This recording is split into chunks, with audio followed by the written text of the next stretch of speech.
jury trials. It's just process. No one can speak. And I mean, why do you have all this faith in the judiciary and lawyers and judges, and you cast that as a dispersion on Trump every single time? Simple, very simple. Because Donald Trump is his own judge and jury, and he can do no wrong. His say on it is the final say. If I were convicted of 34 felonies by a judge and jury, even if I were innocent, I would not have the chutzpah to run for president. Could you name one of those felonies, please? I'm a little confused here. Okay, this is not falsifying business records. Okay, so no, I mean the exact felony. No, I'm not going to do that. I'm going to close the room. I'm not surprised because it's bullshit, isn't it? Yeah, not bullshit. It's total. So before Alan closed the room without us reviewing the poll, I moved Norm down. I hope I didn't exceed my You did the right thing. because that is a whole nother discussion, Norm. And Alan already gave me the indulgence of keeping the room open longer than he wanted to, and I don't want to impose upon his hospitality too much longer. Please do vote in the poll, though, sir. The poll is going to be closing in, you think 60 more seconds, Alan? Yes, 60 more seconds. And Mike, I can't tell you how much I appreciate you engaging in this with me, because I recognize that, this is a tough thing, and it's where does truly end? Well, it's kind of hard to tell. Well, when does the comedy show begin and when does it end? Nobody can answer that except for you, the green bean fascist who control the stage. El Normo, was voicing his opinion. Joining Norm in the goo. I understand that free speech is very important to the majority of us in here. And also, if the host is ready to close the room, we have to honor that space. And I invite people to open another casual room, response room, another replay room. Power is yours to make that happen. The poll votes, including Jim's vote for Trump, there's another 10 total votes. For mainstream media, I think probably Trump and Elon Musk are tied for second place. But the ranking order is mainstream media gets the win with a 56% vote that they are the greatest posters of deliberate, offensive, and provocative content. Followed by Trump and then Elon Musk. And I'm sorry, Santa Claus gets your vote, Alan, and only your vote. Okay. So, you guys, thanks so much for joining us. I'll let Alan close his room. I will. Thank you.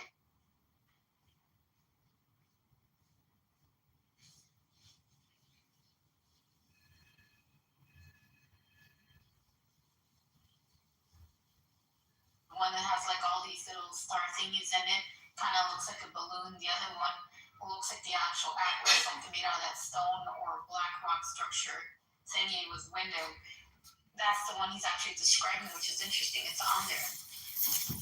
From what I saw, it's on the first street.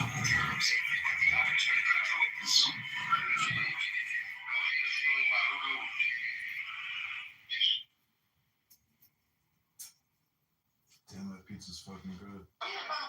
I love garlic on my pizza. I said what polls call me.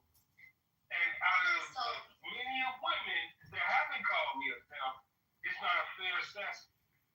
Because I don't internalize what people say to me because I know who I am. When you say that I'm unsatisfied or I'm, this or that, it does not affect me because I know who I am. I know that you don't have an understanding. Okay, this is Sunday Night Meditation and Comedy. This is Candidate.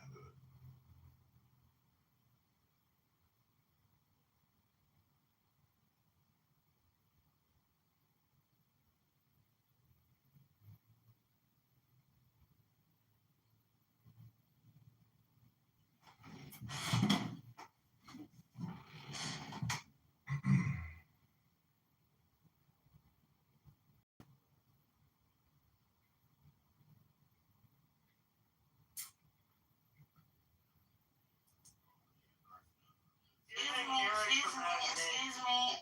I didn't say I wanted to go after Eric, please. I don't know if anybody else noticed that has been here since 9 a.m. Yeah, I think I came around 9 o'clock. They kicked me from the room. I have posted them girl the other day. I was like, let me see what your sister was.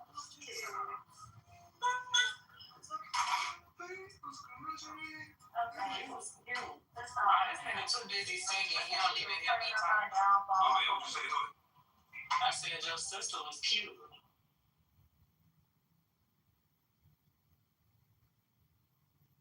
Come on, John.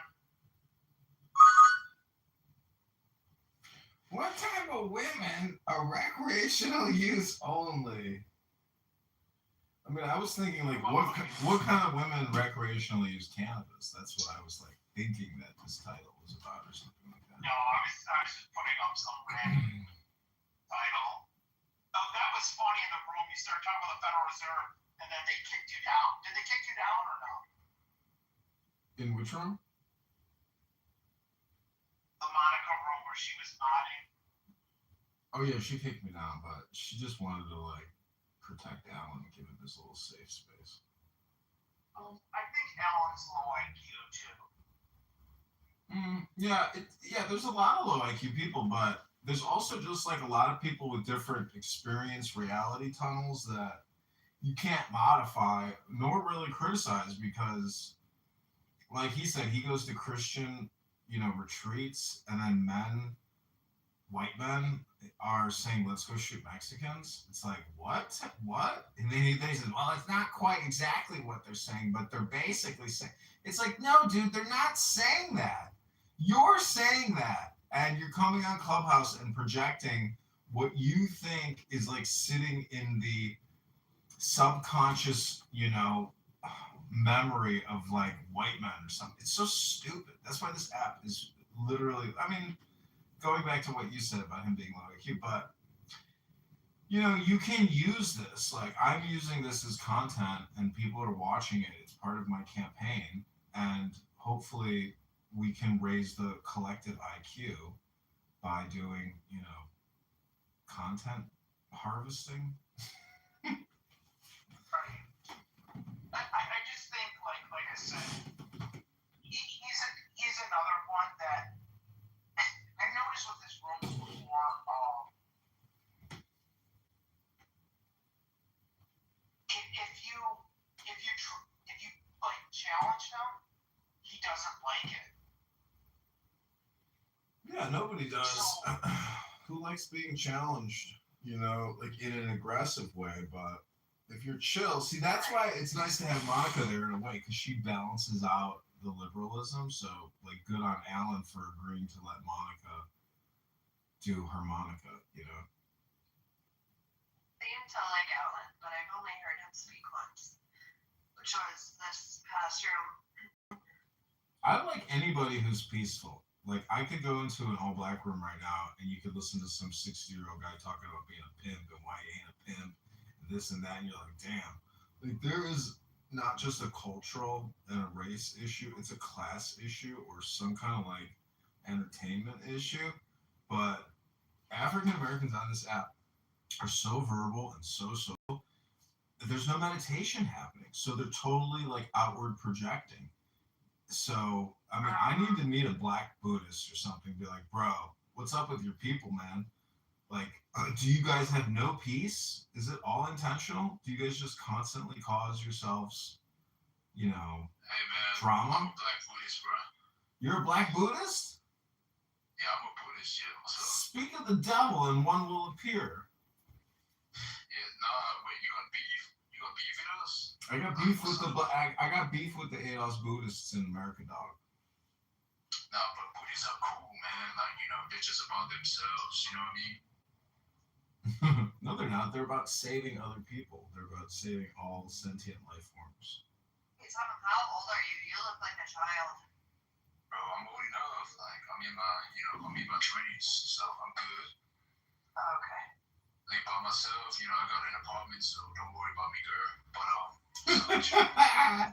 What the fuck? He's saying you can come over to his house anytime and chill. Is you a Christian? Yes, I'm a baptized Christian. What do you think about Buddhists? I think the Dhammapada, or the sayings of the Buddha, is a profound book, and it's something that every Christian should read because it's just like another summary and compression of a lot of the teachings of Christ and the disciples. So I would read it. It's very short. It takes like an hour to read the Dhammapada, and I've read it many times, and I thoroughly enjoy it. I'm in a book club. Oh yeah, that sounds cool, man. But look, you said you got beef with Buddhists, man. But I'm just making a joke.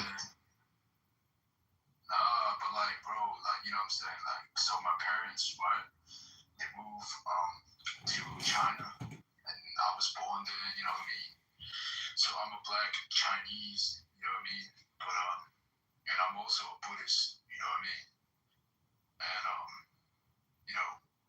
I feel like being a Buddhist, it helps you with your discipline. You know, it's all about yourself. You know, your internal. You know, your chi. If you know what I mean. You know, you got an energy. You feel me? So yeah. So I don't know why you got beef with it, bro. Like, you feel me? No, I agree with all that. I'm just being facetious. You know, Buddhists are very cool. I like the Dhammapada. I like Om Mani Padme Hum. And it's good wisdom for, relaxing and higher levels of intelligence. Yeah, you're from the US, right? Yeah. What do you think about Muslims, man? You feel me? I think the Muslims need to read the sayings of the Buddha and stop blowing up Buddhist, temples and relics in Afghanistan, etc. Like the Islamists just go too far with their supremacy, and the Buddhists are a nice balance for harmony in society. Yeah, because you look at, Europe, right? Like, look at England, look at Paris, look at Italy. Like, they are like roaches, bro, infecting the country, man, trashing everywhere, man. And I think it's happening to America. What do you think? It's already here, man. I don't know what to tell you. I mean, I could go outside right now, go to the park, look around. There's women in burqas with their families, and they're growing, and they're not gonna become Americanized because they thoroughly reject American culture. But honestly, American culture sucks. So I understand they reject it. Listen, I mean, you may be some kind of hip hop enthusiast or something, but For sure. go try to read Shakespeare. Go try to read, C.G. Jung. Go try to read Freud. Go read anything other than Notorious B.I.G. and Tupac. Tupac. I hate to break the bad news to you, but those hip hop artists and that music are a part of the problem. Gang banging, crib walking, and drill music is a poison. It's not philosophy. It's not harmony. It's not music. It's death music. It's hardcore trash. And we have a culture and a class issue and an intelligence issue. And so I would just say be a part of the solution, not a part of the problem. Hey, man, I know where you're coming from. You know what I'm saying? You look like you're from the traditional times. You probably enjoy country songs and stuff. But, I feel like hip hop has changed the world a lot. Like, you feel me? A lot of, Chinese and Japanese and Koreans, they're like, influenced by this. And I feel like it adds a little dynamic to the Gen Z, generations. Like, you feel me? So, but I get where you're coming from, bro. But you're saying that you don't vibe with the Black Americans. Is that what you're saying? No, I like I like entertainment. I like intelligent entertainment, but I like it's just I don't like too much of anything, so it's just a me preference, and everybody has their preference, but you know, reading the Dhammapada is a great reset. I mean, just most people aren't reading books. Go into any clubhouse room. There's no conversations about any of these sacred texts. So It's just all pimps and hoes. Wait, so I got a question for you. So, as you know, that, like, I've seen the stats, and the black Americans are 13% of the population, and they caused, like, what, 60% of the crimes. Um, what do you think of, like, do you agree with that? And in your experience as an American person, have you encountered any black, person, like, committing crimes? Yes. So, like, doing Yes. things that, I agree with those statistics. Somebody like Moose down there would be like, "That's not true," and this is the because, and here's this data. I agree with your statistic, and I have been personally assaulted by a young African American and robbed and beaten, and possibly murdered.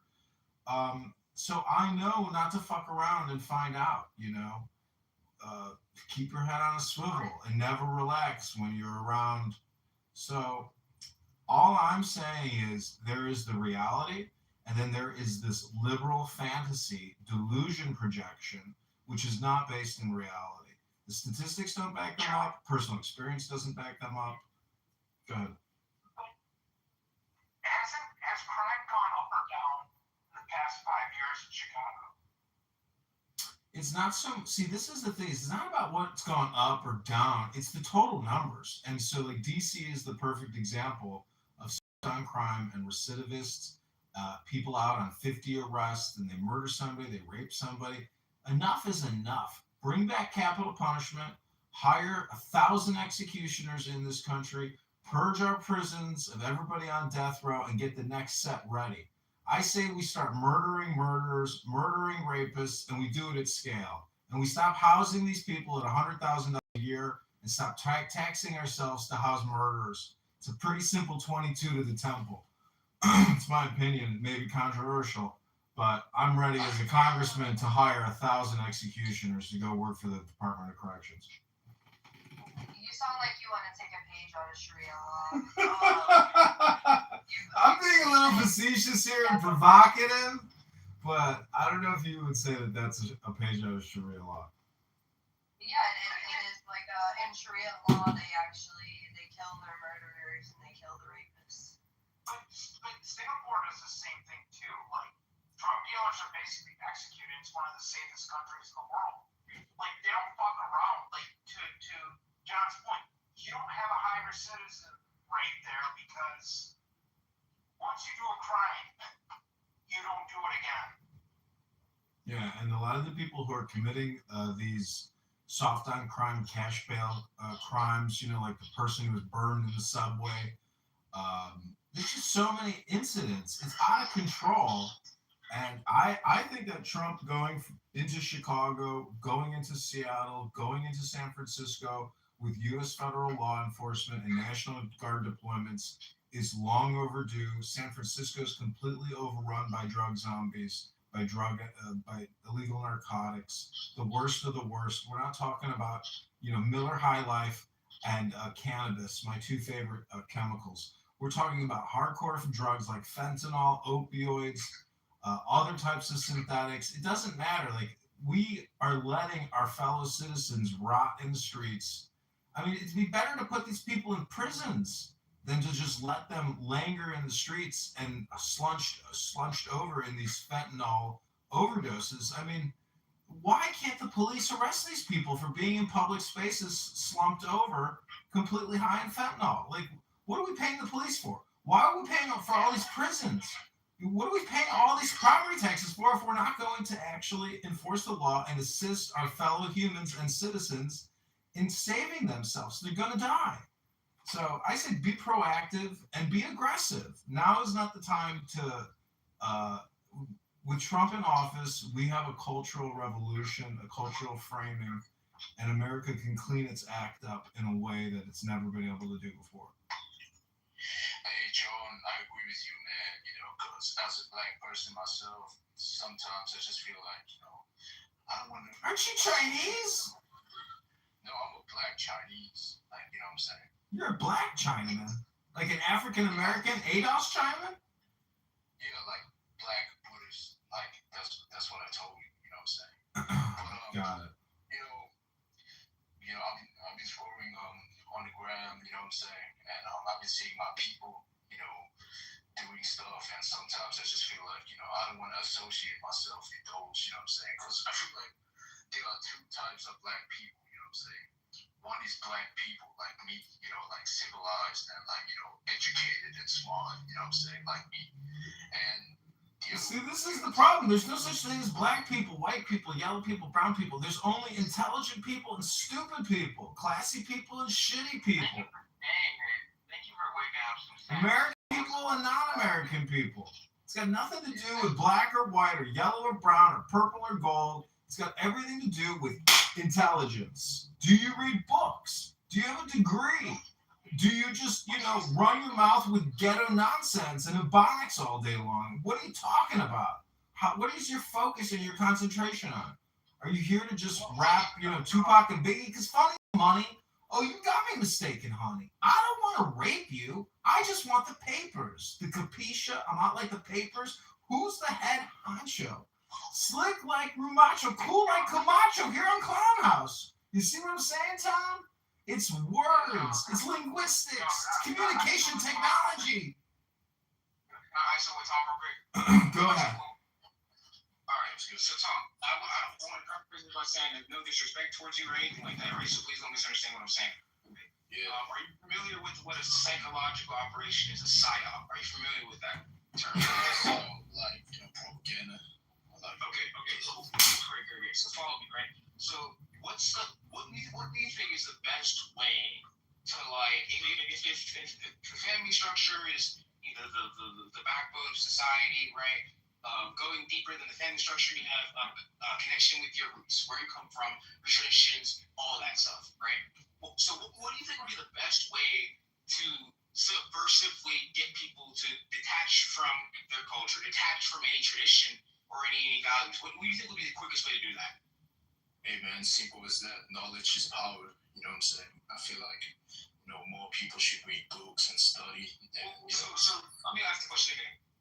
In terms of getting a group of people to forget and detach from their traditional roots, their heritage, where they come from, and their values that come with that, right? What do you think would be the quickest way to do that? I don't know, man. Remove them from that place, I would say. No. That's too much work. Right? We're talking about psyops. Psyops are conducted so that you don't have to waste resources, right? It's like putting something on autopilot, right? So I'm gonna answer a question for you, right? You get people to refer to themselves as colors, right? You're no longer Haitian, you're no longer Jamaican, you no longer are Gulagichi, you're no longer Nigerian, you're no longer Nordic, or you're no longer French or Spanish or Czechoslovakian. You're white or you're black, right? And then after a couple of generations of people referring to themselves as white or black, right? The reason why people say white people have no culture, that's a collective hallucination. Because in the same way black people are seemingly off from tradition, culture, values, and stuff, right? It's the same thing with a lot of black people, right? I'll say this: the Irish and the Czechoslovakians and Russians do a really good job. Whenever they come over here, they make sure to refer to themselves as where they actually. Okay, we gotta restart this last room. Right. So that's why I'm saying, like, I'm black, like there's you're African American or you're whatever, right? They gotta stop using color. Let's get brown, bro. No, but here's the thing though, like, colors do matter, man, because, as a kid, as a black kid. Went over your head, and I no longer have any interest in continuing this conversation. As a black kid, you know what I'm saying? Yeah, let me start sort of real quick, you know what I'm saying? As a black kid growing up in China, you know what I'm saying? Even though I'm Chinese, I speak Chinese.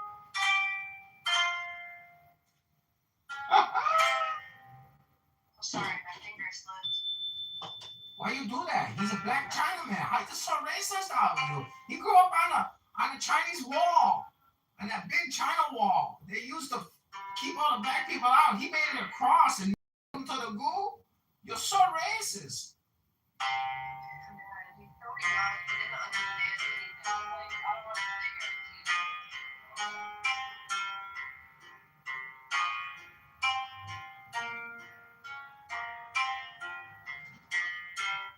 Anyways, what type of women are recreational use only? I like a nice person. To me, if you can match or mix beauty with niceness, kindness, or a nice disposition, that's the way to go. But super aggressive, super toxic women are such a put off.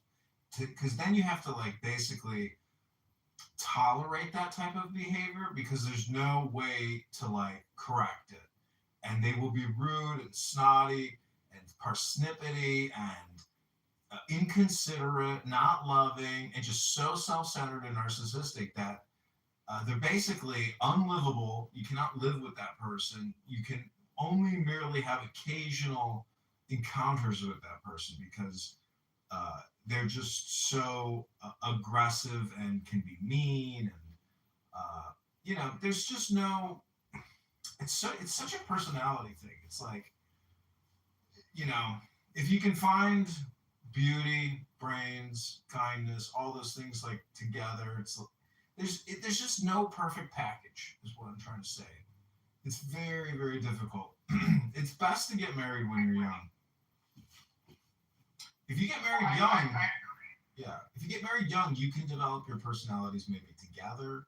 But when your personality gets so fixed and you're in your 30s and 40s, there's no changing your disposition. And there's a reason why you're going to be single and never get married. Oh, yeah, John?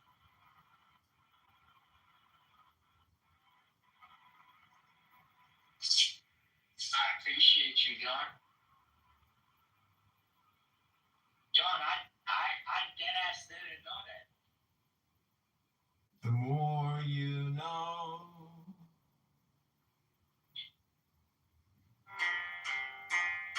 Your fingers slip again. Nico. Where are you finding all these retards? This is Clubhouse. Just randomly coming in. This is Clubhouse. This is just the beginning. Just wait. They'll keep feeding in. This is like spiders getting caught on a web. The worst type of women, though, I would say, John, are the boss bitches. Because the ones that want to be vice presidents of companies, head of departments. Because, like, at the end of the day, I don't think that they want to be mothers. They just want to be the boss bitch and, like, try to prove themselves. And they're either, a lot of them I see, Let me make something very clear, Max. or very unhappy in their You've been trying to get a hold of me for a minute. Or if they are married, they're married to like a total beta male.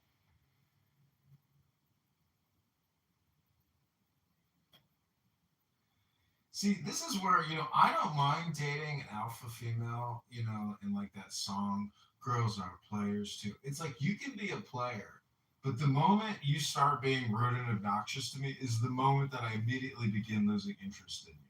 And I'm going to naturally, give less of consideration to you. And quite frankly, uh, no fucks will be given when it comes to like our long-term endeavor. Now, the short-term endeavor, I'm still willing to play, but I know that if you exhibit behavior, communication, which is not friendly towards a long-term relationship, my immediate, short-term, fuck it's syndrome kicks in, where I could really give two shits. I'm still always willing to be the gentleman and always be super kind because if you're kind to somebody and they're extremely rude, like you're still being kind to yourself. So it always comes down to how do I manage my personal emotional joy, stability, strength.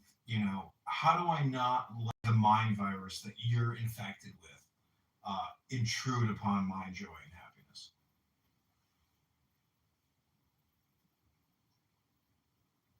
What do you think, Indigo? I kind of zoned out on what John said, but sorry, it was nothing he said. I just checking my messages.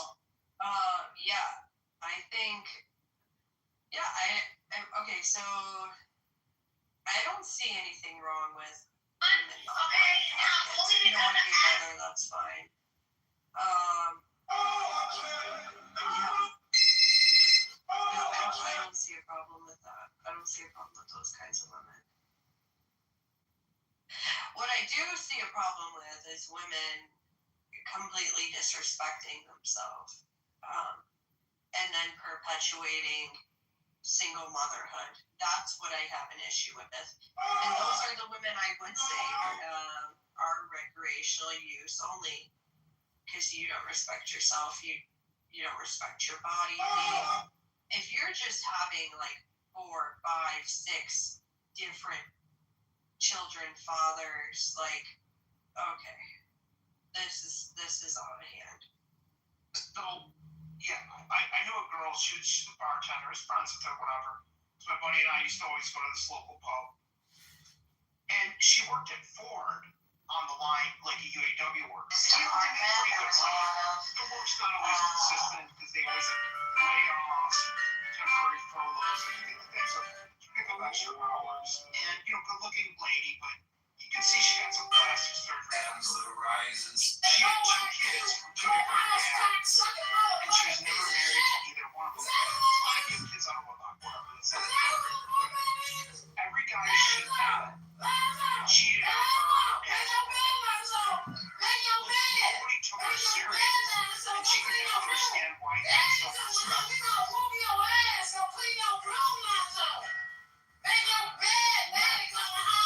and she worked in she even sometimes would work in a strip club, not as a stripper, but as a bartender at a strip club.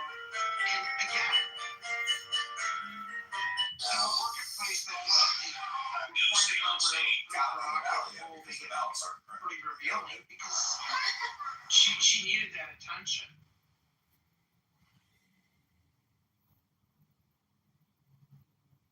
Yeah, that's very sad. See, Clubhouse gives you a But way. yeah, you're not gonna have anybody respect you if you don't respect yourself. I don't know. Clubhouse. Just being out here, Clubhouse gives you a way to detect people in the real world who are unaware of the fact that they're trying to create dopamine by having conversation, superficial conversation, generic conversation, intentionally malignant conversation. Most people are completely unaware of like the ghost in the machine that just having a conversation creates dopamine. So it's a question is your conversation purposeful, intelligent, useful, necessary? Because so much of the communication that happens on this app is totally unnecessary. So it's like a wake up call for everybody, but especially in the real world, because most people don't have this simulation experience to be more aware. So, but that also gives you, as like a power user, Clubhouse user, to be like more compassionate for people who, just may not really be there. They're kind of, struggling for intelligence, I guess. I don't know. It's so hard to. This is so stupid, but I just bring it up because I do notice that, like my mom, for example, like if you hop on a phone call, they use Clubhouse like a phone call. So I don't know if you detect that at all, but many people just don't have this experience, so they want to do this with you personally, as opposed to like making it into a product or some type of functional outcome.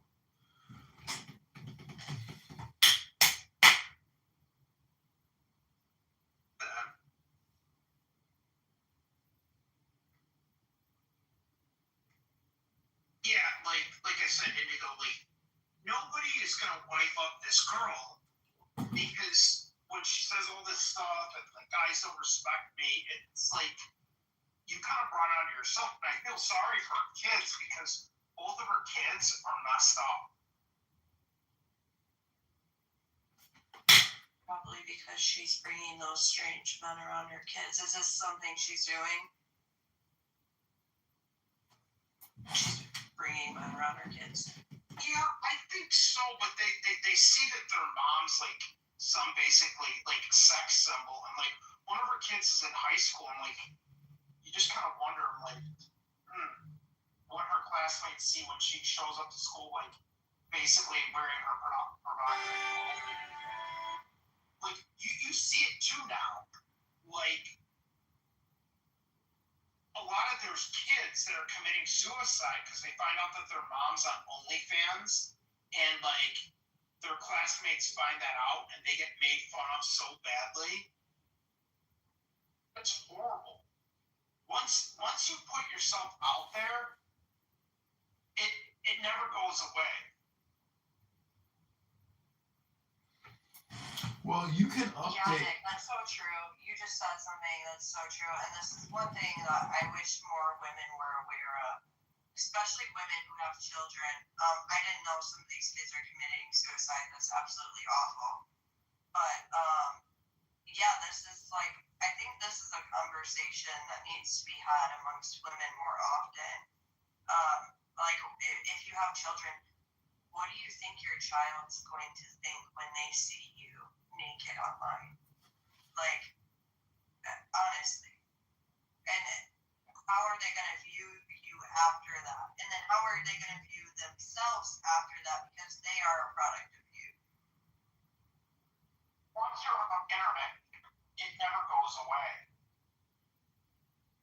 Well, that's an all or nothing statement, and as someone who live streams himself, 100 hours a week, and basically I'm like kind of curating my activity and my image, and I'm upgrading myself by educating myself. So, once you get into pornography, though, because it's the most base communication there is, there's no real intelligence there. You're trying to essentially sell dopamine and orgasms in spam. So there's a bit of despair there because you're not matching it with intelligence. And the disgrace, the infamy, the vulgarity of it, but the social stigma from that is real.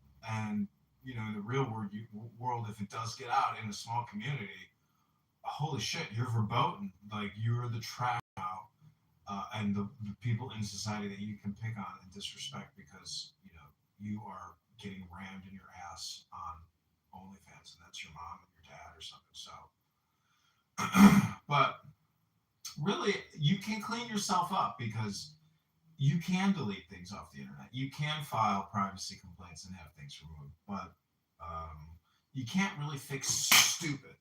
That's the one thing you can try to fix. Okay, so I disagree, and I'm going to push back, and I don't think it's an all or nothing statement at all, because again, like you even just admitted it yourself, these kids will then be the product of trash and the easy target. So I don't think this is an extreme.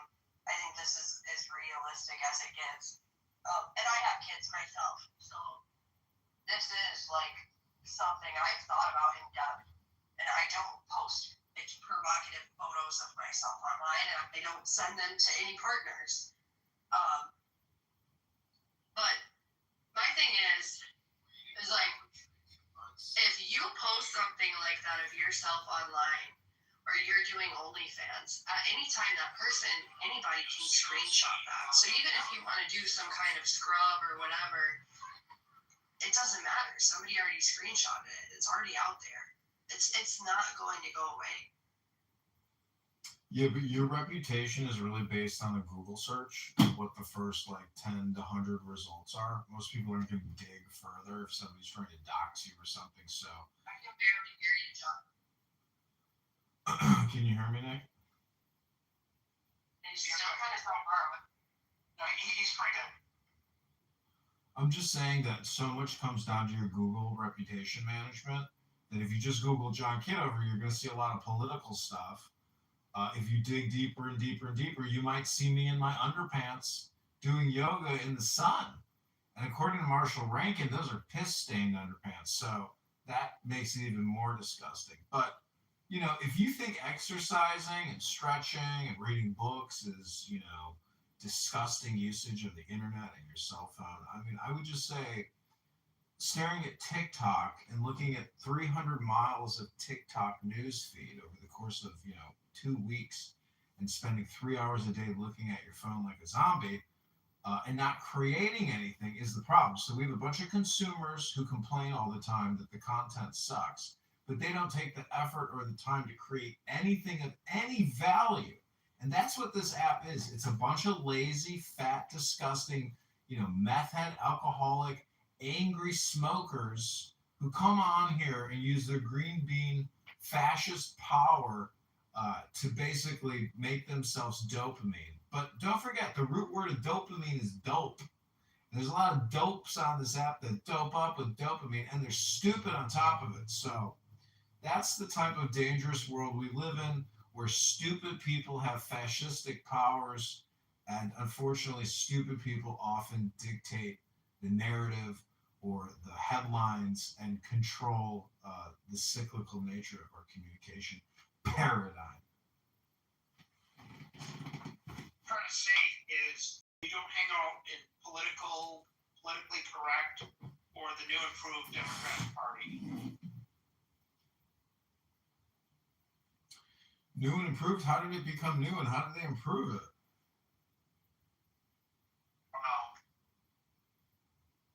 Yeah, they always throw me from that room, so. People are still using TikTok. Oh. Yeah, I thought that was done for. I actually went into politically correct earlier, and I don't know, they had a weird title up there that made no sense. And I was trying to figure out what the hell they were talking about, and one of the mods immediately was like, "Oh no, or Indigo's here." And I was like, "What's up? What's the title?" Nobody answered my question, and then they ended the room. Like, what the fuck? Alright. Yeah, it's, I don't know, or Lisa's 420 Lounge, or Lisa's 420 Lounge too. It's just an echo chamber. Yeah, I don't know. Their title was strange. That's what drew me in the room. Most of the time, that's what draws me in the room, is seeing a title. And like, okay, maybe they're having a discussion about this. This might be interesting, kind of thing. But yeah, I didn't understand their title. It was a politically driven title, but it was two things together that made no sense. But also, I don't know, it sparked my curiosity. Let me make something very clear to you. See, I'm dating this liberal chick, and totally liberal, totally opposite, but yet we can connect on a spiritual level. And if you want to talk politics with me, that's cool, but let's not do it on a Friday, Saturday night. Like, let's do it professionally, for an hour podcast on a Wednesday or something. And if my partner is not willing to want to come on the podcast to have that conversation publicly, or in some type of private way, it's like, let's just not have the conversation, because this isn't what we're having for dinner on Friday night. This isn't the show we're watching or we're going. It's like, don't play that political game with me in the real world unless like it's for a purpose, because just casual conversation, it's just not worth it. And you have to always ask yourself, is it worth it? You're dating she knows you're MAGA? Yeah, she like looked Your me up. girlfriend? Yeah, the next day, like after she spent the night at my house, she's like, I was so scared. She's like, you reminded me always to look up who I'm going out on a date with. And then I told her, I'm like, hey, like I'm fully transparent. I mean, I think it's because I wear the MAGA hat, which like really freaks people out. But I don't wear it when I go out in the real world. I just wear it on my YouTube videos. I mean, that's the problem. Did you find your YouTube? Yeah. Oh my god, what did she say? Wow, and she still decided to go out with you after. I think I framed myself correctly. Like, I'm a filmmaker, I'm a creator, I'm a aspiring politician, and this is what I'm trying to do. Like, it's not, I have a purpose and I have some social media clout, but she's totally opposed.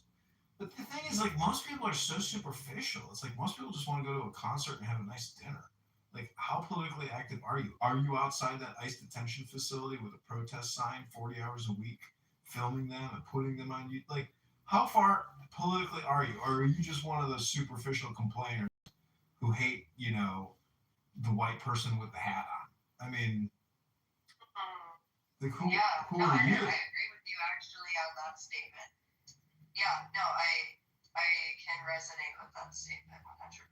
Because so me, I'll be honest, like, and I don't actually politically align with the majority of my friends, but that's one thing I do enjoy is that discourse, that back and forth and exchanging ideas. I don't want to echo chamber, you know, I want to grow my mind. And sometimes, you know, you need to listen to people who don't have the same point of view as you to do so.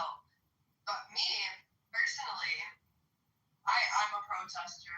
I'm like active and all that, you know, all this shit. Yeah, I have went out to actually the detention center we have here. But I find myself asking that question with a lot of people, and especially on different social media platforms. It's like, I don't know if you're actually serious. Like, if you just wanted to come in here, come online and bitch and be super fucking negative because you're all pissy pussy about it, but are you actually gonna do anything about it? That's the real question. Yeah, and I don't think most young girls actually, because see, the problem is they're fighting a brainwash.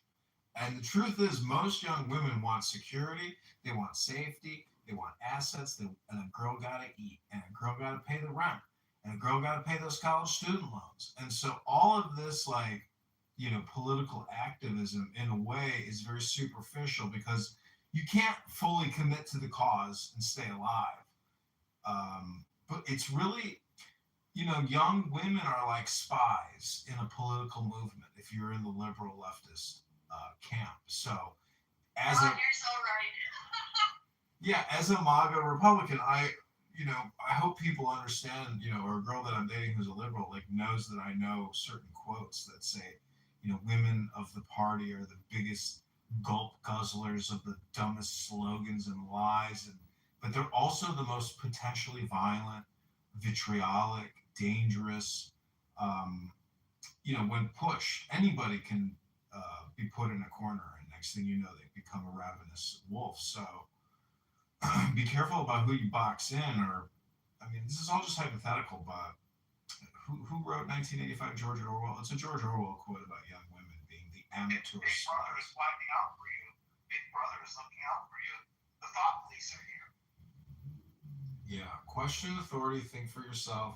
All these people who hate Trump, they also hate Joe Biden, but they'll never talk about how much they hate Joe Biden or Kamala Harris or Tim Walz.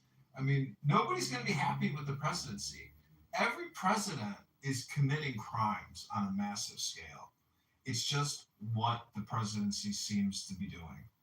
That office is dedicated to basically selling poison, shipping weapons, causing chaos, and it doesn't matter if it's Republican or Democrat. If it's a Democrat, they'll do it in the background, and you'll never know about it. If it's a Republican, the media will make sure you know about it.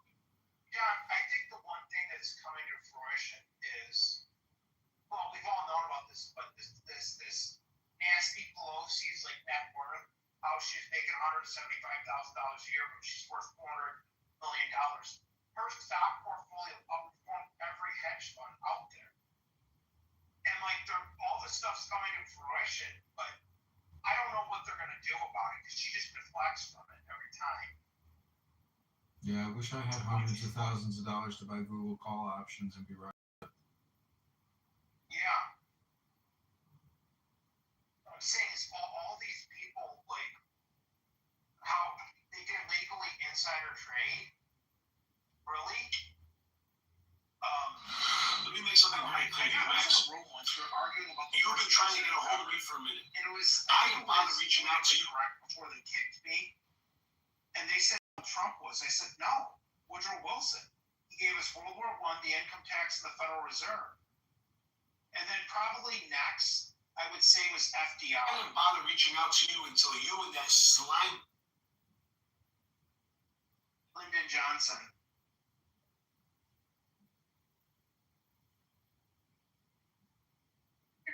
John, you should read the book FDR's Folly. Very good book.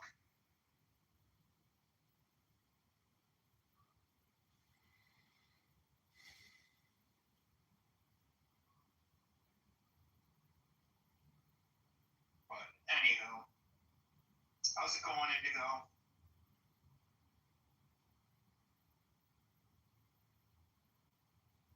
Yeah, I've never read 1984 George Orwell, but yeah, I know he's definitely influenced a lot of things in our society that I disagree with, as far as like greed and consumerism go. And the idea to hate. But I was looking up this and I found it. It was always, and I don't know if I completely agree with this now that I actually see the full on quote. It was always the women and above all the young ones who were the most bigoted adherents of the party, swallowers of slogans, the amateur spies and nosers out of unorthodoxy. Yeah, so I'm not sure I completely agree with that, but that's the quote from George Orwell, 1984. But what if that's historically accurate in the Bolshevik Revolution or the liberal American Revolution? Women are the vanguard of all gay black men. It's things like that where you're like, why? It's because of the conditioning. It's not do-goodery. It's all of the media. It is do-goodery, but it's the media. Like the media, it's a collective consciousness that it's a mind virus. People are living in a socially conditioned artificial reality which is not based on natural law. It's political subversion and Democrat vote organizing. Yeah.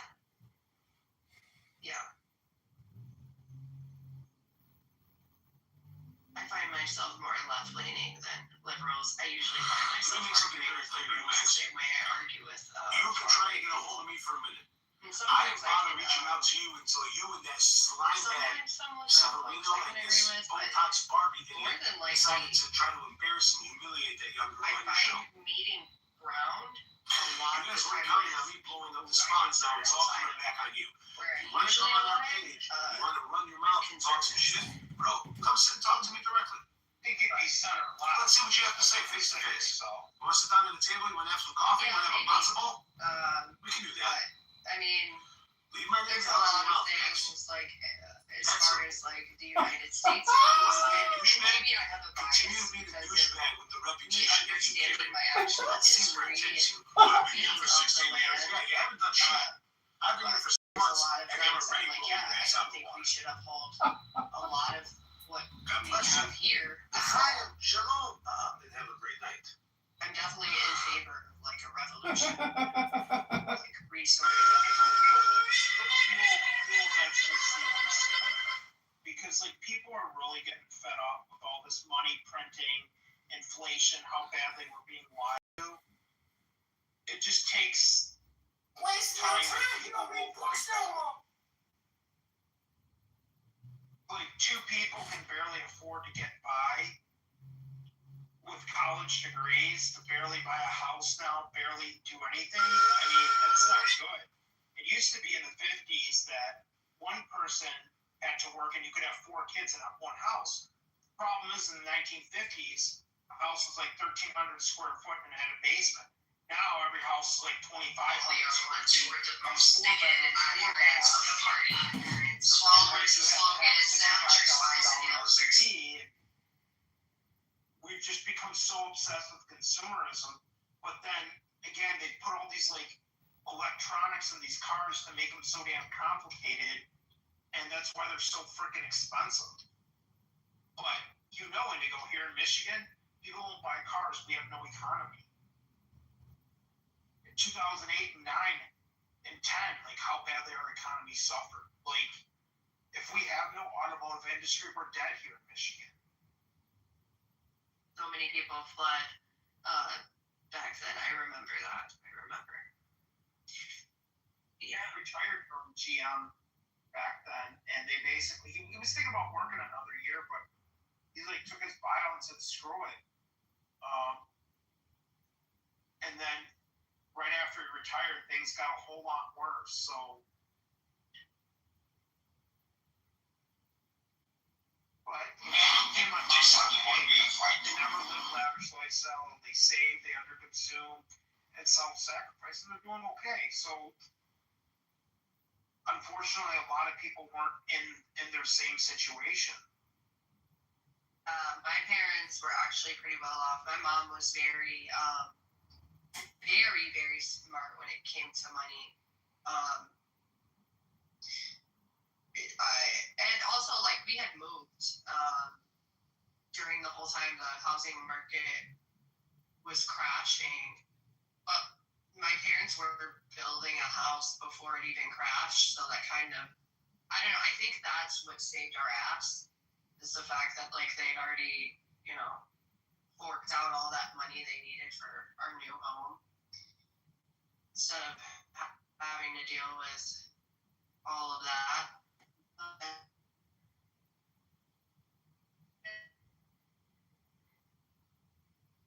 Kind of in the matrix, man. Kind of in the matrix. But from what I remember, we were pretty well off. Yeah, I was just saying, when we had moved, my parents had rebuilt. Can you guys hear me?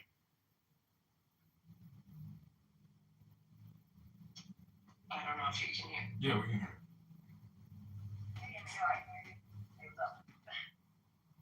Hey, Katie. Yeah, I was just saying. Yeah, I also am from Michigan, but all the young ones who were the most bigoted adherents of the party, swallowers of slogans, the amateur spies and nosers out of Shit happening. So they're totally like.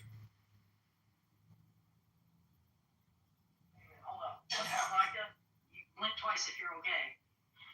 I'm okay. I knocked over my nightstand. I'm gonna buy your house right now, as is, no matter what condition it's in. I also It's appreciate America. We know have that that one. threats. I say myself, now we're here today. Could I be next? Back in There's no reason I should worry about us or be next. If I could be next in a country where I'm just doing training, it's freaking crazy. You witness that in countries where you don't have democracy, where you don't have republic. Worry about putting your shit alone just because someone wants to shut them up. And My we're parents here had together. built I think there's it's something I was worried about. Seeing through time and time again through society, we even in moved the in nation there where and we we live right now, were we have rights. When their population increases to where they are just severely outnumbered, like the rich, exactly. So we're talking about a society where they're kicking down our doors. We live in this. We're going to see this shit. Like I see this in other countries. I mean, So apparently I'm like 23 years old. drink some information up. American Pride is coming back. You see, country is the housing crash and all that. So they're totally like outward projecting.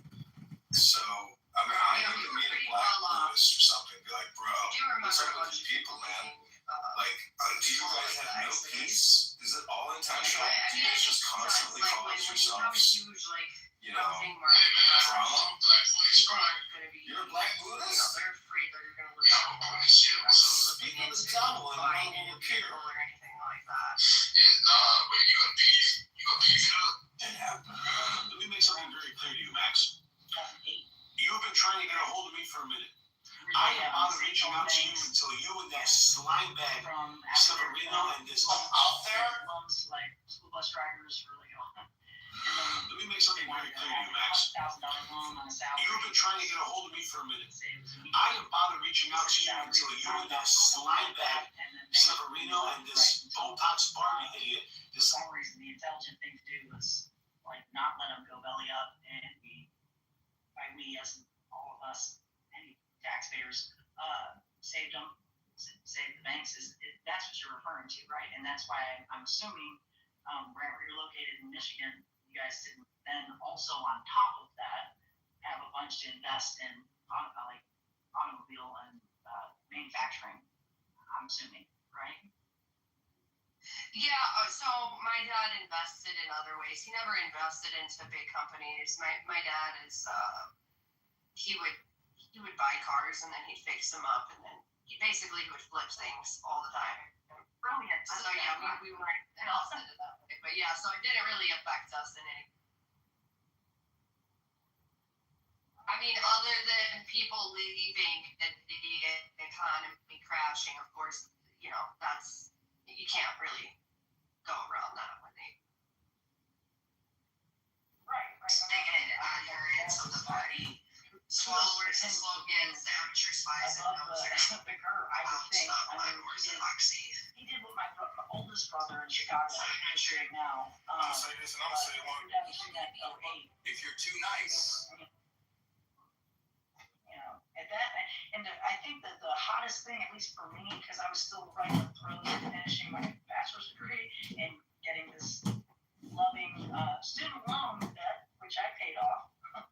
But before that hit for me, and the housing market crash and all that stuff, I was obviously seeing those around me, including my parents, that were like diversifying for their like Roth, like not just a 401k, but like an IRA for retirement, you know. And they're like, hey, Chris, you should do this because one, we don't live forever, and two, there's gonna be some shit that goes down in the future. I can feel it. If you're too nice. Totally right. And yeah. See, one thing that happened with Trump's stimulus bill that was kind of interesting that he did was in the CARES Act, like if you had like a 401k or IRA, he was letting you take out up to $100,000 and you didn't have to pay a 10% like tax penalty. So what happened in like 2020, 2021 was you had these people taking out all this money and doing remodeling of their houses or buying shit, and there was so much money that flooded the market, and they did all these stimulus moves that now like the market's like saturated and there isn't a lot of money floating around. So I think we're gonna have a slow down. All the young ones who are Shit happens. So they're totally like outward projecting. So, I mean, I need to meet a black Buddhist or something. Let me make something very clear to you, Max. You've been trying to get a hold of me for a minute. I didn't bother reaching out to you until you and this slime bag Severino and this Botox Barbie idiot decided to try to embarrass and humiliate that young girl on your show. But I still don't think that has. They're looking at it under I guess the lens of like inflation. And the rises. I think Trump has done a lot of things more. Not that it's perfect. And Nick, I know, talking to me previously, I know you're not any kind of Trump fan, but I think he's got it at least a little bit more wrangled in currently than anything in the 2020 to say 2024. That was pandemonium for me. I was like, this is a shit show for sure, because we were just printing. Like, we'll just keep printing it. And to me, that was absolute insanity. And eventually it's just going to lose all value, right? I think common sense would dictate that. I see. Also, John is probably taking a nap right now. I don't know. He's a good guy. I hope for John. I just wanted to say, who's recreational use only? Kitty's not even recreational use. She's a double bagger, and that's about it. He's actually my real daddy. I just want that to be known. Okay? So, anybody that wants to judge the way that I look, maybe look at Pepe. What are you doing? Pepe. My name's Jesus. Pepe, if you and Kitty, I didn't even look at my phone. I didn't look down my phone. I didn't know you changed your name. My name's Jesus. I don't know what you're talking about. Jesus, if you and Kitty went to a bar on a Friday, Saturday night, who do you think would be most likely to get laid, you or Kitty? Well, women have an guys will, drunk guys in particular will fuck anything. So that's just the facts. Why is that in nature? Probably get pregnant faster than me. Why I don't know. why do you think in nature the male always has to approach the female? It's like 99.9%. You'll Oh be yeah, very they rare. a lot of the studies are based off like evolutionary psychology, but I mean, you have to think about it. Throughout hundreds of thousands of years, you have what has always happened is that that when a woman got pregnant, it was a substantial risk for her. He would have to basically be the one that would protect and provide for her, and so they are going to. It's basically a way of protecting themselves and making sure they don't put themselves in a situation. So women are so Now, risk now we're averse. and we keep our legs. So women are extremely risk averse. But does that also imply that they're rather selfish or petty or self-centered, narcissistic? No, it's like all of us are driven by these primal. Like women might not even think about. Women might not even really fully think about why is it Serious. I have some serious cuts. I'm just saying, so can't seem very self-centered and very narcissistic, but then in the same light, I think that's like there's some nuance there, John, right? But in the same scope, I would say not all men. Just motoring along. Jesus, he gets real hard in one area, real strong in a smaller area, and that tends to be his center focus, and that's what he thinks with. All men do that. Amazing. Okay. Well, I would say, oh wow. Well, I would say, so I don't think it's necessarily selfish. I would say almost everything there's a level of selfishness in every human interaction, especially when it comes to dating or mating. The whole reason you find people attractive is because it's your way of recognizing what is likely this is a person that will produce healthy offspring, because it's in your obviously your best interest to not only procreate but have healthy offspring as well. That's why certain women are considered conventionally more attractive. That's why certain traits what men have are generally considered more attractive. It's just how it is. Yeah, but like with modern science and money and women being dumb, I'm not saying like not all women, but I'm saying like we put ourselves in a real act of box on our own volition, where we could have just, made a sandwich, cut it up, ate a blowjob, stayed in the kitchen. And there's option one. Option two is we can immediately infiltrate, risk our lives, also give birth, have pain and childbirth, and be a CEO. Whatever, we can do it. Sure. And there's options, obviously, that's like cultivated over time, that's changed a lot of shit. I think that's one negatively, in my own opinion, screwed women over. But also there's a lot of, I think, things that are getting left out. Like, I don't know, how much hormones they pump into chicken and make nuggets from 1985 until the time I was 12 and fully grown. I think that has a lot to do with reproduction. I think that vaccines have a lot to do with reproduction. And I think that you and I won't probably know but a fraction of before we're like 60, 70, and Big Pharma's like, yeah, we effed up back in the 80s. Well, I'll say this. They want to say anything, but chicks The cultural problems you see with this would be my negative critique of white people. This is why it's important is because white people created most of this mess. They've obviously been the ones who've done like 99% of the advancements and innovation you see in society. But this whole like egalitarian thing where you take stupid ideas and because we're like so altruistic, we make it seem like, oh well, yeah, it's a good thing. Oh yeah, G.I. Jane, amazing, bitch, slay. Only white people think up this stupid shit, and only white people are really they can spread it all over the fucking world, and then reaching out to you to battery that blind world with all of the negative shit, the ideas. Think about this. All of these black people that bitch about reparations, they bitch about even like critical theory, all of this shit came from fucking white people. Black people abuse it.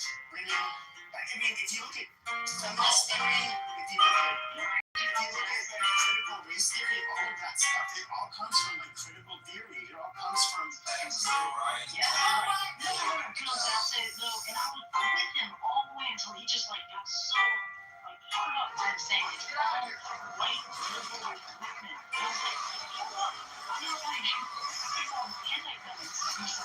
But I'm gonna drop a line and say that it's probably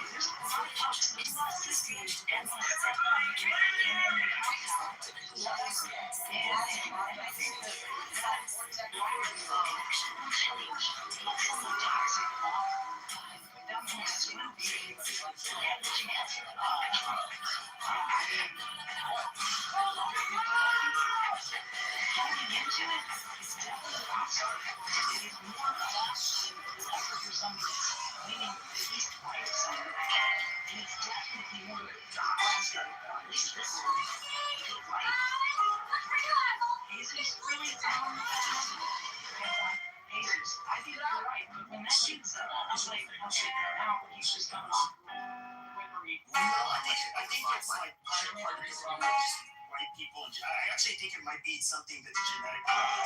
We promote these dumb, really dumb egalitarian and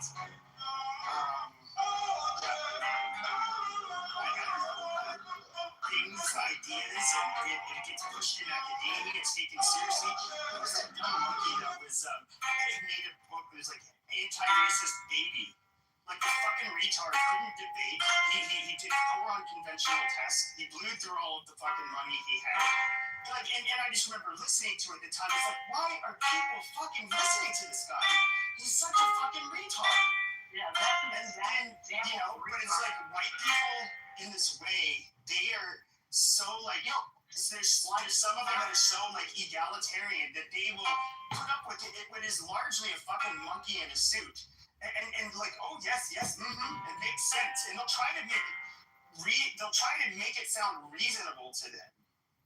All of the shit, all of the critical, or all of the junk. Well, it proves to you. All of the junky shit in academia comes from, liberal leftists, or I should say white leftists. That I watched this like 2-hour seminar of this African American woman talking about white privilege and structural racism and critical race theory, white supremacy, everything. And it was a Google presentation, and people sat there and listened politely and intently, but it wasn't like a Q&A. It was just like this 2-hour hypnosis brainwash of an extremely unbalanced emotional woman with very little facts or evidence to back up her hypnosis session. So it's like history hypnosis. It doesn't solve our problems now. It doesn't make things more efficient. Give me a blowjob every time he says hypnosis. Start counting them.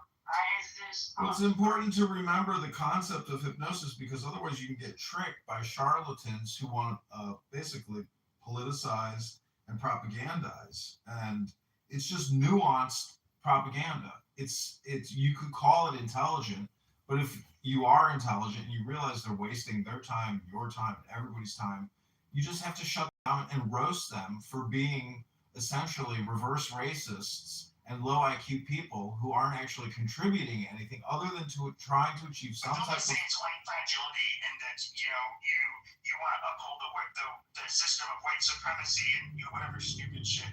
I mean, it's an evolution where I just went from being like, okay, let's have serious conversations. I'm just gonna nip it in the butt and call you a dumb nigger. I film YouTube and I try to keep all my communication professional, so I know you don't and you suffer as a result of it. But to me, if you have N-word Tourette syndrome, that's actually like admitting that you're low IQ yourself, because I know you do it for dopamine or for comedy, or you're even trying to accurately describe trashy, stupid people. But if you're having these conversations with these people and you're not bottling it, packaging it, distributing it, you're like a junkie who just keeps talking to poop. So try to, No, you have to. So if you have somebody, especially, I love having these conversations with the sophisticated brothers who think they're really smart, and they learn some words, they watch some, content online, and now they think they're an expert. And so I love, because I've been doing this for years, and so I know basically I know what points to bring up where you're not going to be able to really come out with anything to disprove what I'm saying. There's all kinds of stuff that I can just because of experience. These are like, I'm already kind of armed with the shit, and so I will do it very politely to those kinds of people, but like when you get the low IQ, you know, one of the most amazing things I heard was Goats. You know, Goats again. He was in the room. Of course, it's all black. And you know, sometimes when he gets ghetto, he says not very nice things. And he would say, "Oh, okay, here goes the nigger babble. Yep, nigger babble. Here it is, nigger babbling." Like he'll just do it. Like he intrinsically gets it. But of course, he's black, so he gets away with it. But it is what it is. Like none of us like we do not have to pretend like there's nigger babble like that, or there isn't nigger babble. Well, see, you can just call it. You can just call it low IQ. But listen, I understand your frustration, but the problem is, the N word is not a high level intelligence word of communication. It's just not. So, thus, you go back to like a comedy show. You know, Professor Douglas, okay, at Yale, or not Yale, Duke, he uses the word nigger, and he uses the term nigger babble. I know, but what is your point right now, though? Yeah, what exactly? I know that you're trying to drive home an intelligent point, and the thing is so many people, it falls on deaf ears. I'm just saying, it's your friend, Jesus. John, I apologize, but like that word has been so lost in this like bastardized. I mean, like I'm here in the South, and I'm here to tell you, like you can talk to some of the most intelligent Southern gentlemen in the whole world, and you can talk to some real ass backward, inbred, almost sounding and white trash. I need to tell you, like, and talking to them, it's no different than talking to like one of the black racial whites on the I mean, either way, I tell them. What do we call them, though? What do we call them? We call them white trash. I don't call them white. I don't call them Well, I do. If they're being belligerent, with me, I absolutely call them white trash. I'll call them inbred. I'll call them all kinds of things. Like, I don't have to use the cameras on black people. I just don't hear. Maybe it's just me. I hear you talk about both sides of this.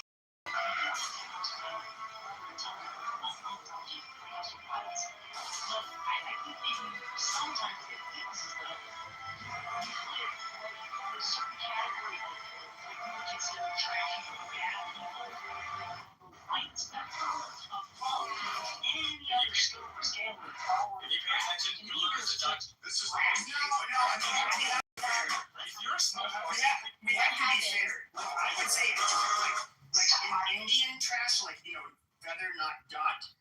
I don't know if they're like worse than white people. They're just kind of like stupid and they like to get drunk and be lazy. You know, that's fine.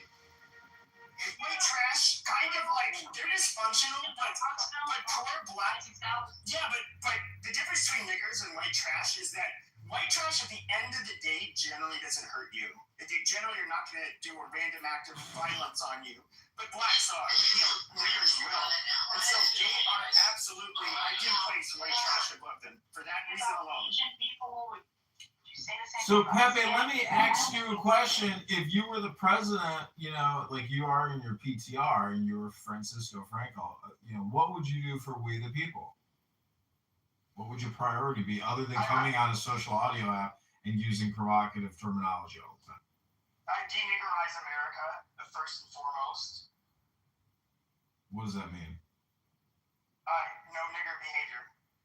And what happens if somebody happens to be at the, you know, drive-through window and they're homeless and they're saying, "Hey man, can you give me a 6-piece chicken nuggets on my $1, man? Something $1, I don't care about Can that. you help out?" That kind of stuff doesn't bother me. But so that wouldn't be part of your DN word. The guy when you stop off and to get some chicken nuggets and a motherfucker says, "You know, goddamn motherfucker, I ain't playing." You know, that's the nigger behavior. I understand. So that's what you would want to de-N-erize. Yes, and yeah.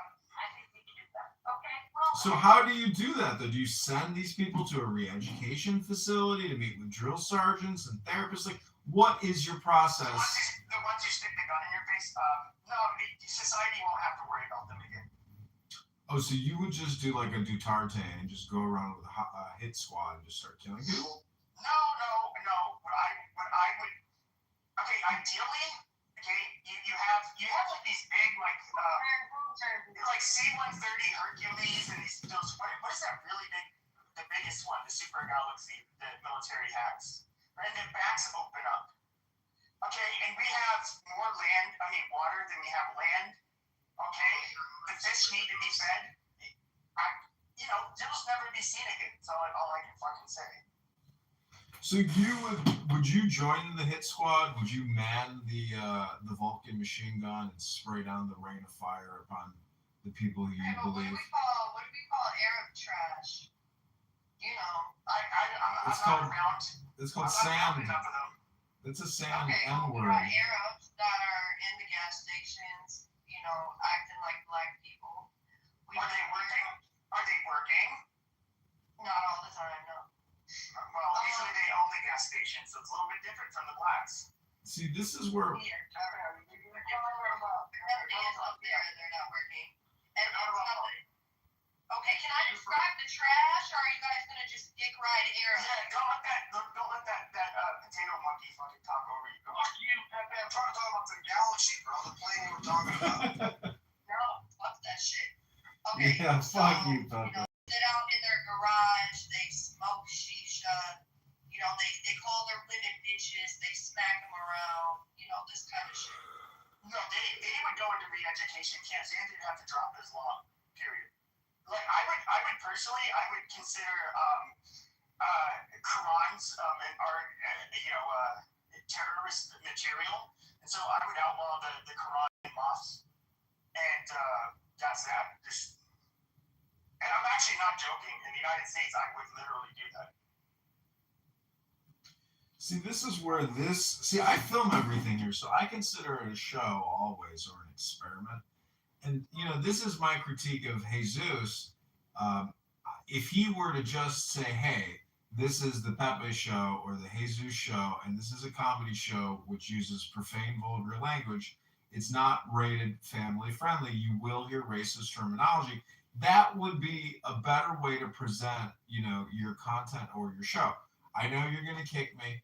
I know you're going to, but that's okay. I mean, I've been recording all day long. I'm exhausted, but see, you're going to be eternally frustrated because you're not creating anything. And if you don't create anything and all you do is repeat a pattern, it's like the definition of stupidity. It's just low IQ behavior. I actually don't, because if I'm being honest, okay, I would say starting like 5-6 years ago when I was doing this shit online, everybody's like, oh, there's Pepe the Nazi. Oh, he's so horrible. Oh, he's a just disgusting fascist. He's so mad. He's racist. And you know what's really cool? You say it was all for nothing, but now I go on social media and like what I was saying 5 or 6 years ago when everybody was saying how horrible I was, now people are all saying the exact same shit, but they've even taken it even further. And so my job's been done. I mean, I'm just being honest. Well, it's not yet. I don't think so. And I think you're missing John's point. I think if you correct me if I'm wrong, John, but I think what he's saying is if you look at this lucratively and you look at it like you're doing it, you might as well get paid for it, right? I mean, just hypothetically, if people know that who was the late night guy that he had it was like a podcast, but he had like one black chick that co-host with Howard Stern. If you look at it like a late night Howard Stern, you get what you get, and if that's the kind of material that you not only relate to, find interesting, funny, offensive, it's like South Park, for example. It's like you wouldn't play that on the afternoon, around the time where kids are getting out of school. But if you know when to hit that website of Jesus blah blah 4K 4chan.com, insert, I'm sure John can help you with like some kind of venture capitalism something, you know what I mean? Then you can redirect something that could really not only make you money, but a lot of people can appreciate. And I am working on something. Like that guy. I'm trying to like figure out how to get all of the dirty spits to be on Team White because they've largely been doing it. So I want to make like a hold on. Wow. Like, but I do like. So I am going with the Mexican name. I want to have like a Wienerwaffen like content. And I don't know. We'll see how it goes. Yeah. Well, see, there's even if you were to record African Americans crashing out in your rooms and you had Mon on stage and it was reminiscent of Howard Stern or something to that extent, you can use the N word if it's coming from an N word mouth on a social audio app and put it on. That's not racist. But when you start crashing out and using the N word, then your show, unfortunately, will be censored. But it won't be censored if it comes out of the N word's mouth and they're using the N word. So just keep that in mind, Jesus.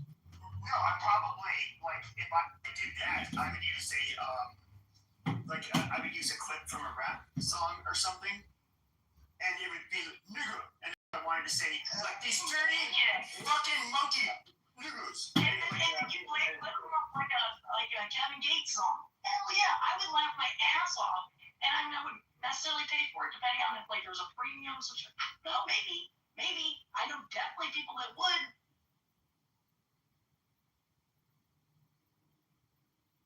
I mean, that's a good idea. I heard about some comedian a couple of weeks ago where he had some black guy every time he wanted to say that word. The black guy would fucking say that shit, man. So Yeah, I saw that too. yeah. So honestly, I think you're right though, Pepe. There's this black fatigue thing is starting to gain steam, and I don't think people are becoming racist. We're just becoming unapologetic to be afraid to call a spade, right? I mean, and so I think that where people are becoming less afraid to say that word, and so yeah, dude, it's pretty good, man. I'm not gonna lie. Hold on, that's cap. Come on, that's cap. That only exists on Clubhouse, because I don't think any of y'all, other than maybe Pepe, will say the nigger word, nigga, in a black person's face in real life. I think y'all smart enough not to do that. But on an app, I think you will. So no, I think you're right, Mike. Because not only that, Mike. I mean, will you probably get punched in the face, but also, because that's just, but also it's just, we can get fired for that shit. Lose our careers. We're still not completely clear from saying anything we want, which is, I just think that, it's people are less afraid to call a spade, so. I love that you said that, but tag me in, Coach. I'm gonna pull a Pepe, or I'm sorry, a Jesus really quick, though, Mike. That's okay. Thanks, I appreciate it. Sorry about that. But so, Mike, would you feel that same, not necessarily fear or shame, should be shame, guilt? Would you feel that, not necessarily you, but I'm saying, let's just say black people in general, if it was in a heated back and forth between you and, would you say honky, cracker, redneck, any of those? Would you feel that same? I'm just curious. That's just for Mike. Oh, just. I mean, me personally, I'm not really the type to say that. I mean, I'll come in a room, I'll come in white America and say cracker, just because, I mean, that's just the type of rhetoric that be.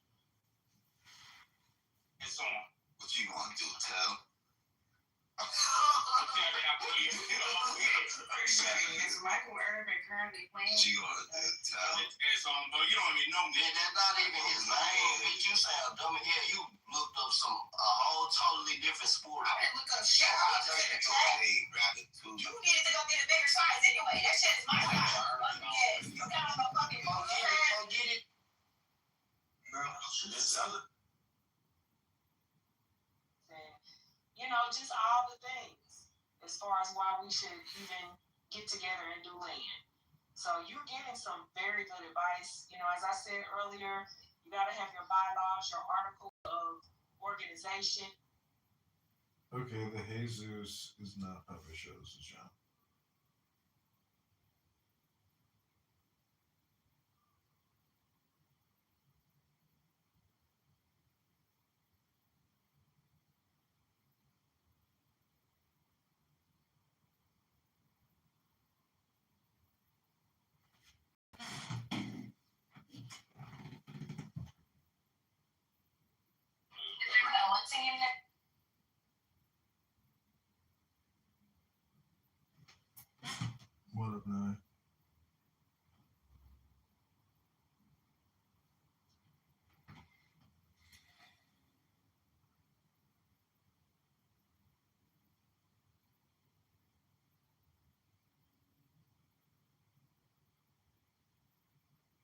You're not a fan of ice and Kankakee?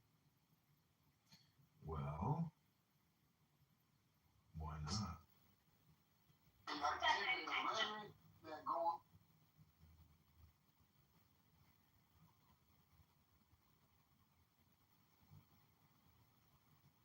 I don't know if you've been to the South, man. We got a lot of guns down here, and anytime that somebody wanted to sell a certain gentleman, Fighting here, words they though. call him a redneck or call him an inbred or say he's a redneck. So you're talking about fighting. Wait, but I'm saying no outside. No, but you're talking about fighting words in general.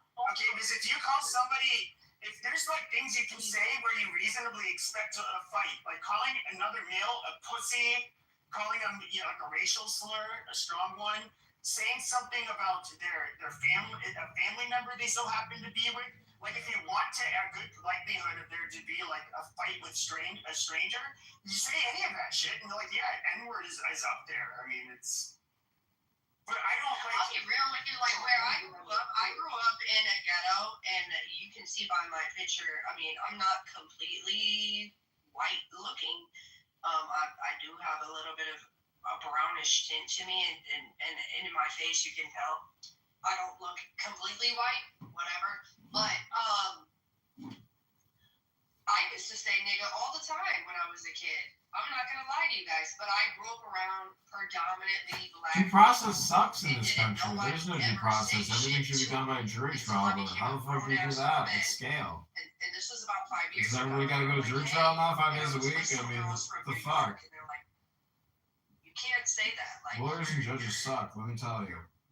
you're They not don't want to black hear shit. kind of thing. They just say, And that's shut when up, it started to pay like, up, I had to or think shut about, up. I'm actually That's what it offending is. you, even Pay though I up wasn't and, no, it's using not even it pay in up or shut up, intent it's to be pay like, up oh, and I'm shut up. using this word That's to where you go. describe a black person. I was using Pay the up and word shut to up. just describe anybody. You know what I mean? And another thing with rednecks is like I don't know why people say, oh, rednecks is offensive to white people, when rednecks historically was actually for the working class of black and white people that wrote I think you're thinking it. I think you're thinking it's skinhead. no, it's rednecks. Rednecks was particularly white. It was a white southern like our working class southern. The whole movement. I think you're conflating skinheads because that was the original skinhead movement was like it was I think there was a lot of blacks and whites that would do it. Particularly in the UK, and it caught on in Jamaica quite a bit. But a lot of the Caribbean people that lived in working class neighborhoods, obviously in the UK, they were part of the skinhead scene. And then you had the Sharps, which are so they had them like when I was in high school. So you would have they're both into like what they call like the hardcore. Are you from Chicago area? Like genres of music. The Sharps, it's like skinheads against racial prejudice and shit like that. That's what it stands for. Then you have like hammer skins, which are the neo-Nazi ones. And they fucking hate each other. There was like a mistake once where the name of the amphitheater out in Mesa, but they ended up doing like a back-to-back concert where a neo-Nazi like skinhead show, and then you had like the straight edge and sharks, which they're two different groups, but they're friendly with each other. And on that same day, they had a show right afterwards, and it was like huge fight and that was involved. But yeah, no, that was that was kind of more just like a white working class southern. I mean, black people don't get I thought it was for black and white people, but who gets a red now? okay, I would ask the white people. I understand that you want to offended by which, by the way, I say honky and cracker all the time. It's like one of my two favorite words. But say you go into a neighborhood this is not your neighborhood, and I don't know, maybe a brown Mexican woman or a black man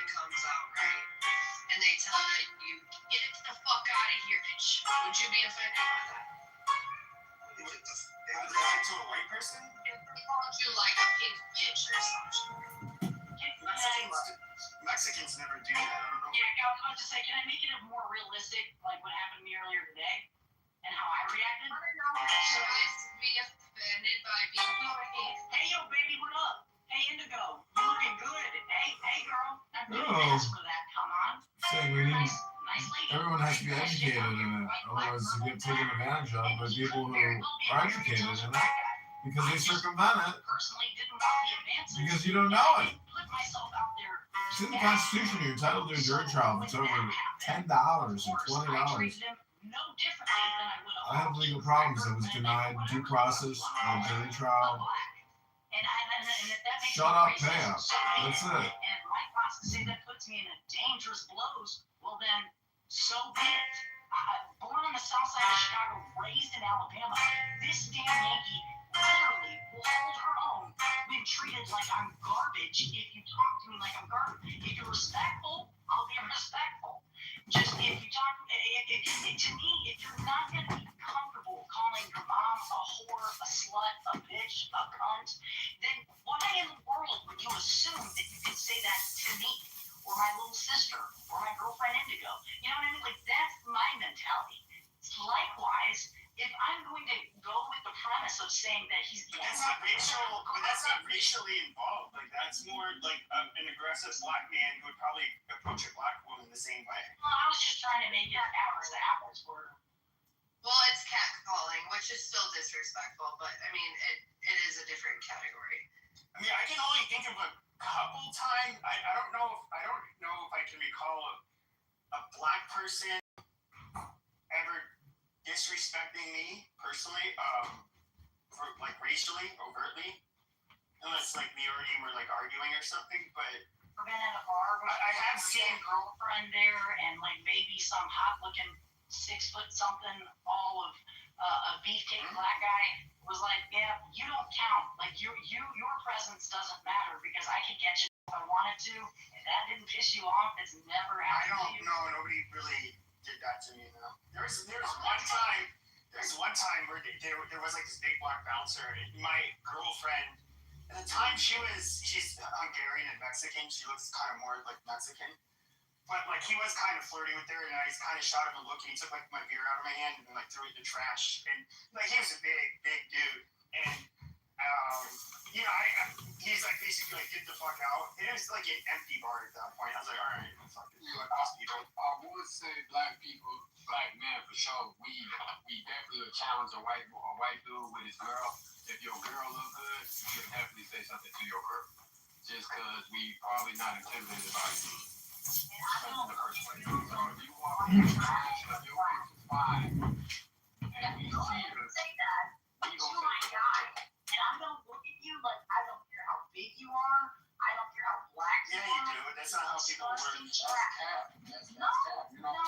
Yeah. No, it depends on which white people you're talking. Like, look, the average white person is not going, especially if they're smaller. They're not gonna. Nobody wants to deal with the legal or medical issues or anything like that. Why would they? It's a stupid game to play. But I would say, like, I went to a high school. I went to a I mean, If anything, the white man gonna be like, hey, babe, come on. He's gonna pull her away and try to walk away. The white man, he's not gonna confront the black man like, hey, watch your mouth or watch who you talking to. They're not doing that. Well, I would say this: if these are okay, but I would say this: like, if there was guys, if there was like Hell's Angels, like wearing their colors out at a bar, and one of them had the hottest white woman black men had ever seen, I promise you, not one goddamn black guy would be caught glancing at her because once again, we know the kinds of guys that are members of the Hell's Angels, and we know these aren't pussy white boys. These people are down, and they're willing to do things illegal, you know. So I don't suck. This guy sucks. But the average white boy, yeah, nobody's gonna fuck. You know, they're probably not gonna do anything. Like, be realistic. They gonna be like, hey, babe, I guarantee you, if a black man was with a black girl, the white man walked up and said some shit like that. that's the thing with me. Like, you gotta turn. Hold on a minute. Hold on, Kitty. Hold on. Bro, if we can be real, like, and I can just admit a few things, man. Like, there's lots of crazy fucking white boys out there. I'm not glorifying what we do, but obviously you know that white boys can pop off too, bro. Okay, now I'm not saying that the black people can because you guys do it in your own right, but it's more regional. Trust me, white boys can pop off. No, they can, and so that you get like the redneck. You get like, first of all, I think black people are not stupid. Okay, if they're out in like a podunk country bar somewhere in Alabama, if they got some big ass corn-fed or southern soul-food-fed white people, they know, and they know like these guys will pop up. They're not going to test one of these dudes because they know what the result will be. But if you were to look at like the average suburban white guy, they aren't going to do shit. So that is a reality. I mean, that is a fact. I mean, but that's just common knowledge, though. Like, as a white person, you're not going to go to the hood, pull up in a hood bar, and start saying a whole bunch of crazy racist ass shit. But if you was in your country ass bar and you surrounded by all your people, you feel me? You might have a little bit of energy to say what you want to say. So I mean, that's just how people move. Well, the reality is though is that the average white suburbanite would be scared to go to like a fucking rough West Virginian or Alabama bar. Is that those white people are not built the same, and you know they can get a little bit more belligerent. Wait, say this one more time. I really want to hear his comparison. I grew up in Wait, no, what Pepe said. Or you're not getting it. Stop changing your name. No, I was saying that the average white suburbanite would feel very uncomfortable going to like a podunk, like rough around the edges white bar in Alabama or West Virginia, because that is where you'll find white people who are just totally built different. And in fact, I would kind of say they're more so comparable to like the quote unquote ghetto black people. Ghetto. You know, Yes. When I have one entire outside of the wait, Yes. respond to him because it was to my question. Really quick. I want to be honest, I don't know if that really lines up with what I see. What I see is that you've got a southern gentleman, is what you're saying, and you've got what I guess society would deem white trash or a redneck, okay? And I've got a flat tire outside of a bar, and no boyfriend. Between the two of them, if the chivalry white dude who's I would say a redneck as opposed to the a redneck's a lot more likely to help you on the side of the road. I agree. 100%, yeah. And that is something my brother and I have had this conversation, like, because I would drive like the shittiest cars in college and high school. My brother did too, and it's like, dude, like, it's only Mexicans that pull over and help us. Like, that is so fucking weird. When like shit would go wrong with their cars, like white people couldn't be bothered. Misnomer. Like, I'm just saying in Tennessee, it's very uncommon for a black guy to go out of his like normal. Like, I'm saying most gentlemen, if it's just me talking to a black guy, they are the most cordial 9 times out of 10. Very respectful. I mean, today was a very fluke thing. What does happen all the time, and I'd say moreover here recently than not, is you will find someone who and I'm not calling them illegal. I'm just saying they speak, and when they say no English, they speak no English, and they literally walk up to you. No shit. I'm just telling you how it happens in like south of the Mason-Dixon line. I'm in Tennessee. I lived in Alabama for years. They will walk up to you and ask straight up their best English way of saying pussy. I'm not kidding. And you look at them like, you have the gall to actually take steps in my direction. No idea. I've never. I live in Tennessee. Where do you live? Well, hold up now. Replays on? Some docs. I'll let you. Wait, no. Can we do this? Don't be scared, Katie. You don't gotta be scared. No, that's here. I don't know who's in the listening lounge. It's called intelligent. Yeah, I'll hit you on the back channel. But Beaver, let me ask you a question. This is my impression. I've only been to the South. I haven't been to the South since I was a kid. This is my impression from Southerners I've met. But it seems like you have some of the most like hospitable people, and most mannerly people in the South. That are like they have better manners and they're way more likely to be hospitable in comparison to the rest of the country. But it seems like with that, you also get like a white underclass that is maybe poorer, more like it's like they have more like white. Hold on, more like white trash, I guess you can say, than you would see in other parts of the country. Maybe That's I'm wrong. exactly correct. Yep. There was where I lived, there were people nice. But where we kept our boat, we kept it like maybe an hour away, and we had to drive into a really rural part. And my best friend was a black kid in the 5th grade, and I kept asking, "Well, can I bring my friend to the boat?" Because I always hated going there; it was boring as hell. And my dad was like, he was arguing with my mother about it. And he's like, my mom's like, "Yeah, we can do it." And he's like, "No, we can't do that. They hate black people down there." And that's when I kind of really realized, the different parts of the,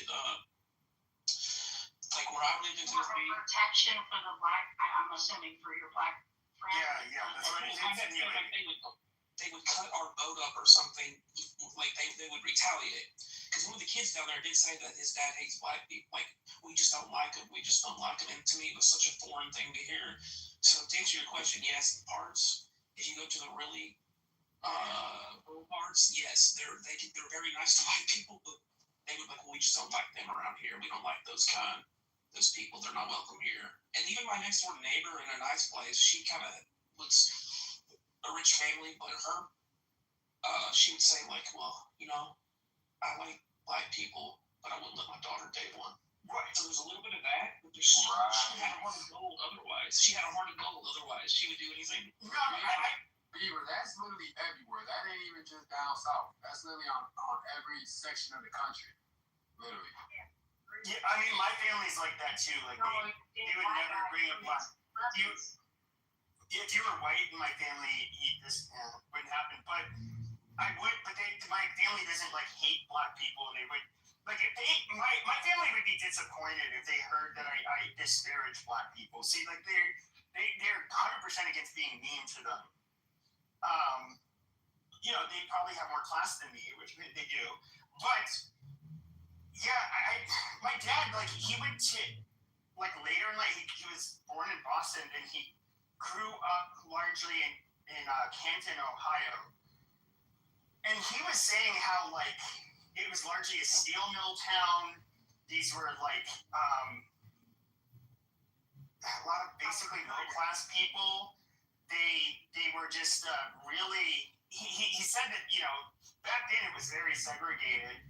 But he said, like, that these are white people you never wanted to live around, like, ever. Like, a lot of them were bullies. They were belligerent. They were just I guess, just the definition of white trash. That's exactly correct. Hold on, let him speak. There's Newport, Tennessee, Clark County. I'm sure Kitty's heard of this. Where they literally had illegal casinos and chicken or cockfighting. And the sheriff, like, ran the illegal casino. I'm talking like the real poor people. No black kids go to Clark County High School. It's all white. Yes, I remember my parents telling me one time we were driving through, they're like, we can't stop here. And so in the nicer places where I lived, that wasn't a thing. Now there'd be the veiled, I guess, racism like Mike's talking about, like, the dad would be disappointed that the daughter would go dance with the black kid for homecoming or something. He wouldn't outright say it. But those poor outright say it. And they were more, and white people wouldn't want to deal with them either. Like, they're just white trash. Would you say that last two sentences one more time? Because I couldn't hear it. In the poor parts of Tennessee, like Newport, Cobb County, where they have old washing machines in the front yard and cars that are broken down.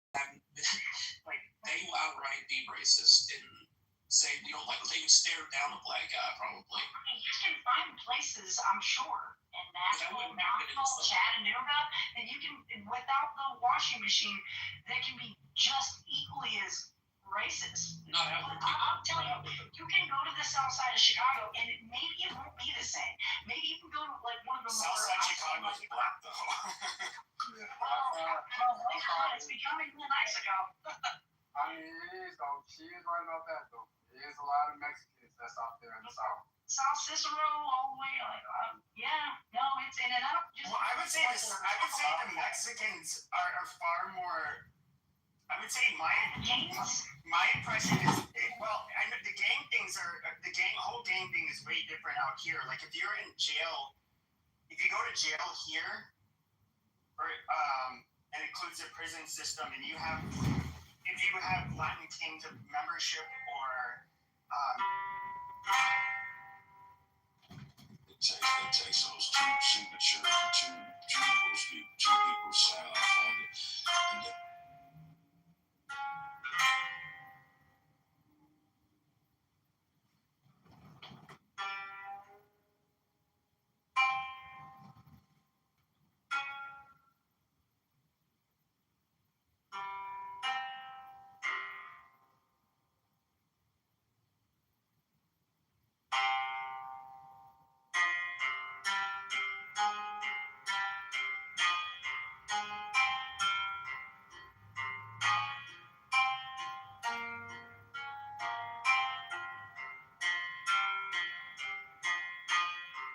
And come between me and the night.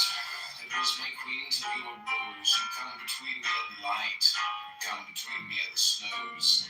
The sun, the sands, the horizon. Since you have come, all these are gone. Leave me some love of flower and tree, some passion for the moon and stars.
upon their feet.